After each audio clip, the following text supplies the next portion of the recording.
Saudara, Anda masih bersama kami di mengawal pemerintahan Prabowo Gibran. Saya kembali ke Mas Fahri. Jadi pembekalan yang dilakukan Pak Prabowo di Hambalang bersama dengan calon menteri dan juga calon wakil menterinya beberapa hari lalu, apa yang kemudian ingin dibentuk atau dihasilkan presiden kita dari para jajaran kabinetnya? Iya, jadi sebenarnya selain daripada penajaman visi misi ataupun gagasan yang sebenarnya sudah digaungkan oleh Pak Prabowo semenjak masa kampanye atau yang kita katakan sebagai naskah visi misi yang sebenarnya sudah resmi diundangkan ya atau dilembar negarakan seperti itu.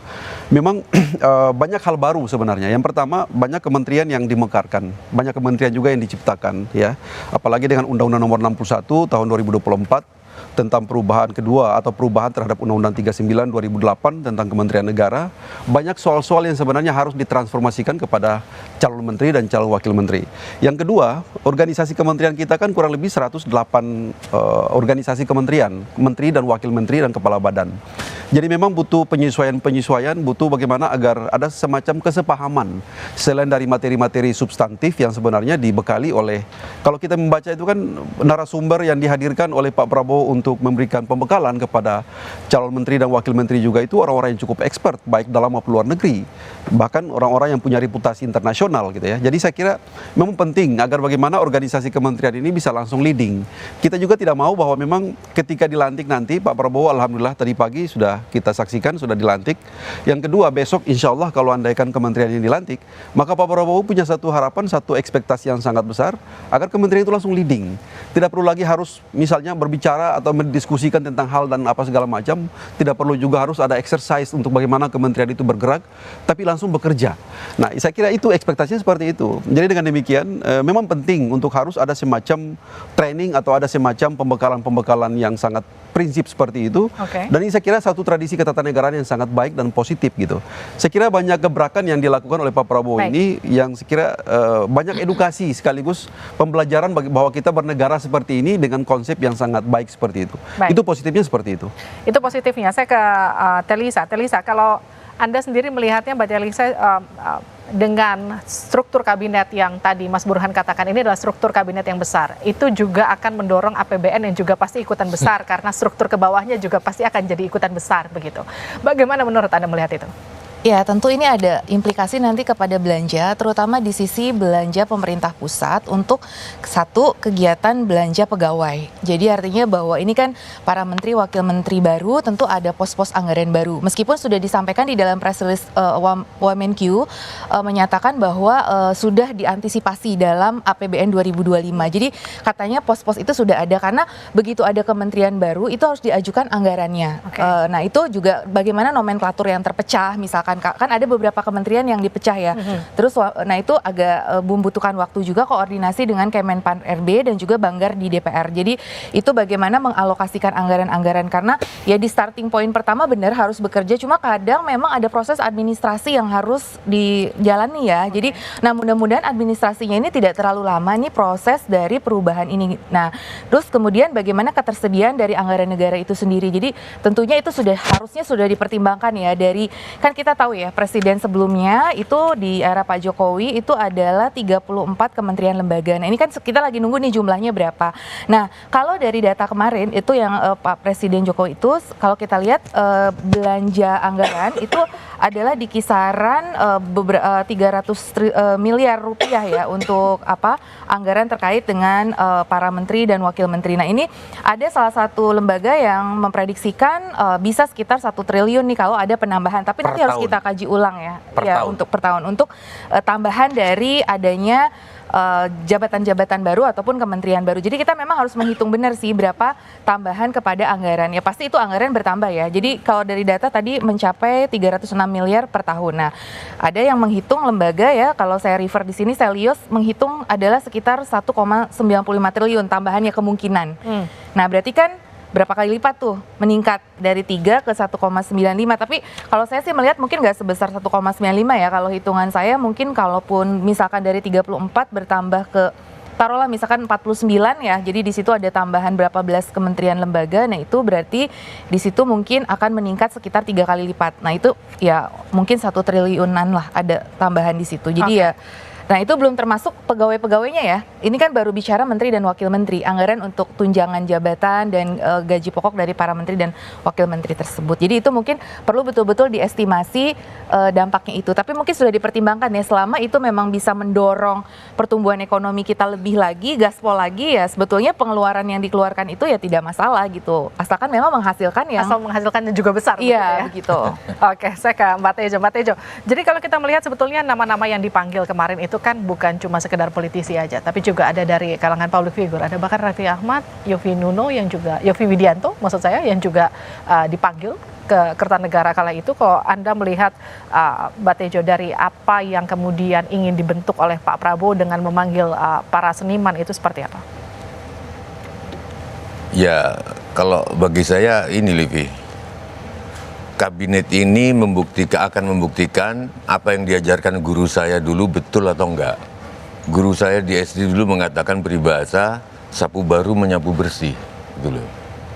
Mungkin waktu itu belum ada istilah kroni. Nah sekarang kabinet baru apa bisa mengerjakan hal baru kalau meragukan kelanjutan dari hal-hal yang lama.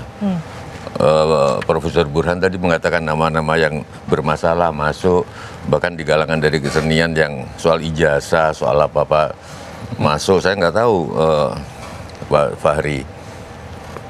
Ini era secara kebudayaan buktikan bahwa kata-kata pepatah sapu baru menyapu bersih itu betul apa salah. Saya agak ragu-ragu, sapu baru menyapu bersih kalau sapu baru nggak merupakan kroni dari sapu sebelumnya. Itu aja. Gimana Mas Fahri melihat itu? Sapu baru nggak pernah dengar nggak sapu baru begitu? Menyapu bersih. Ya kalau sapu barunya nggak ada kelanjutan dari sebelumnya. Ini kan memang 17 menteri, 16 kalau nggak salah. Term yang dipakai oleh Pak Sujiwo memang sangat filosofis ya. Tapi kalau saya begini, kita sangat paham bahwa hampir sebagian besar dari komposisi kabinet yang ada saat ini kebanyakan itu teknokratis juga. Banyak teknokratis, baik dari komposisi sebagai menteri ataupun wakil menteri. Itu satu hal yang harus kita patut apresiasi, bahwa memang kabinet ini tentunya membawa harapan-harapan besar, harapan-harapan yang memang betul-betul kita sepenuhnya mempercayakan hal itu. Yang kedua, saya kira... Sorry Pak Fahri, sorry Livi. Jadi teman saya ada nggak setuju dengan second kabinet profesional. Kalau bukan second kabinet sekarang ini, second kabinet. Iya. Ya, kita objektif lah. Kalau saya kira banyak orang-orang ahli, seperti misalnya Ibu Sri Mulyani itu kan orang ahli juga sebenarnya, profesional. Yang sebenarnya tidak perlu kita ragukan integritas dan kapasitasnya tentang itu. Ahli, kalau sekian tahun, sekian periode dipakai, awam pun akan curiga ini pesanan asing. Nah, misalnya di sektor hukum, misalnya ada Profesor Yusril, ada kemudian juga, ya saya kira banyak harapan, banyak orang-orang hebat yang sebenarnya bisa kita harapkan untuk bisa melakukan berbagai perubahan-perubahan, ataupun mungkin bisa melakukan beberapa gebrakan-gebrakan penting untuk bagaimana bisa memastikan ekosistem ekonomi kita bagus. Karena seperti yang kita ketahui bahwa memang bagaimana kita menumbuh kembangkan sistem ekonomi kita kalau misalnya aspek hukumnya carut marut. Nah, dengan harapan orang-orang seperti ini, misalnya ada Profesor Yusril dengan konsep untuk bagaimana membangun sistem yang baik, sistem yang capable, untuk memastikan ya supaya dia ekuivalen dengan nantinya bagaimana agar pertumbuhan ekonomi juga itu bisa bagus dan seterusnya. Saya kira banyak hal yang sebenarnya bisa kita pastikan bahwa nantinya banyak gebrakan dan hal-hal besar yang bisa dihasilkan dari kabinet ini. Saya masih percaya seperti itu, Pak Sujiwo. Enggak, tapi kalau bagi saya, harapan saya dulu waktu ada ribut-ribut soal alutsista yang 1.000 berapa triliun itu, karena memang negara ini perlu pertahanan, kan ada ribut sama Sri Mulyani. Dan menjelang ke sini kelihatannya secara bahasa tubuh Pak Prabowo enggak akan masukin Bu Sri Mulyani. Tapi gini Mbak Tejo. Terus akhirnya masuk. Berarti memang ada sentimen internasional bagus terhadap Sri Mulyani. Saya nggak ngerti ekonomi, tapi saya dengar begitu. Artinya kita nggak mandiri juga secara ekonomi. Ditentukan oleh orang luar. Gila, sekian periode terus. Bukannya saya ini sama. Jadi menurut Mbak Tejo seharusnya akan lebih banyak wajah baru dibanding dengan menggunakan wajah-wajah lama. Iya, kalau 3 periode berturut-turut, nggak tahu Profesor. Oke, saya ke Mas Burhan. Jadi bagaimana? Ini kan kalau kita melihat Mbak Tejo kan mengkritisi soal kenapa terlalu banyak wajah lama dari kabinetnya Pak Jokowi yang kemudian dibawa ke kabinetnya Pak Prabowo. Jadi second, bukan second kabinet versinya Mbak Tejo. Kalau Anda sendiri, Mas Burhan melihatnya, ini kan sebetulnya kalau versinya Pak Prabowo ini semangat keberlanjutan yang mau dibawa dari pemerintah Pak Jokowi ke pemerintahannya Pak Prabowo, atau justru sebetulnya ini tidak efektif menurut Anda?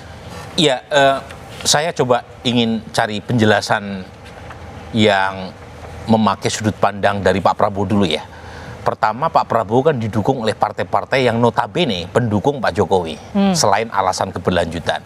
Jadi kalau kita lihat AHY, Zulkifli Hasan, Airlangga Hartarto, Bahlil masuk, ya secara elektoral mereka punya kontribusi. Dan kalau kemudian orang-orang itu juga selama 2 periode Pak Jokowi itu membantu di belakangnya, ya memang konsekuensi dari narasi keberlanjutan yang dibeli oleh 58% penduduk kita gitu ya. Itu satu. Tetapi yang saya persoalkan adalah posturnya terlalu besar. Yang menurut saya nuansa akomodasi politiknya itu lebih kentara ketimbang zakon kabinet. Dan kalau pada masa Pak Jokowi itu untuk urusan akomodasi partai non parlemen biasanya ditaruh di wamen. Sekarang ya partai-partai yang tidak lolos PT pun mendapatkan jatah sebagai menteri. Dan itu yang makin memperbesar alokasi buat kementerian. Selain implikasi budget, anggaran, yang jelas akan punya potensi adalah soal sinergi kebijakan. Nah ini kemudian tadi ditekankan sama Pak Prabowo ketika kalau kita bicara soal jumlah kabinet yang besar, Pak Prabowo bilang karena Indonesia itu besar. Jadi butuh kemudian kabinet yang juga cukup besar untuk kemudian mengurus Indonesia yang besar ini. Kurang lebih seperti itu. Tapi nanti itu kan kita lanjutkan usai jeda, tetap bersama.